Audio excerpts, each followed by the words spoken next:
তিরমিজি শরীফ 2416 নম্বর হাদিস। সারা জীবন মনে রাখবেন, 5 প্রশ্ন করার আগে আপনার 2 পা কিয়ামতের মাঠে নড়বে না।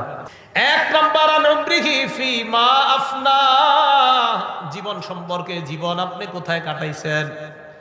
2 নম্বর আনশাবাবিহি ফিমা আবলা, যৌবন সম্পর্কে, যৌবন আপনি কোথায় নষ্ট করছেন। 3 নম্বর আনমালিহি, সম্পদের ব্যাপারে জিজ্ঞাসা করা হবে। দেখেন 3 আর 4 শুনেন। মিন আইনা তাসাবা, সম্পদ কোথায় থেকে কামাই করছো। 4 নাম্বার ওফিমা আনফাক, কোথায় ব্যয় করছো। 3 সম্পদ কোথা থেকে কামাই করছো, হালাল পন্থায় কামাই করছো। 4 সম্পদ কি হালাল জায়গায় লাগিয়েছো। অনেক মানুষ আছে কামাই করে হালাল ভাবে, লাগায় হারাম জায়গায়।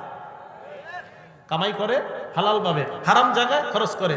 48 ইঞ্চি 58 ইঞ্চি একটা টেলিভিশন কিনে দিলেন, এটা কোন জায়গায় লাগাইলেন টাকা।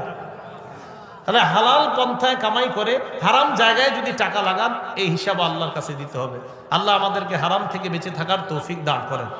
5 নাম্বার ওয়ান ইলমিহি বিমাজা আমিলা ফিমা আলিমা, তুমি যে বিদ্যা শিখলা এই বিদ্যা অনুযায়ী তুমি আমল করছো কিনা। আপনি একটা জিনিস জানলেন, এই যে আজকে আমার কাছ থেকে জানলেন, হালাল উপার্জন করতে হবে, হারাম থেকে বাঁচতে হবে। এটা জানার পরে অনুযায়ী আপনি আমল করছেন কিনা, কিয়ামতের মাঠে এটারও প্রশ্নের জবাব দিতে হবে।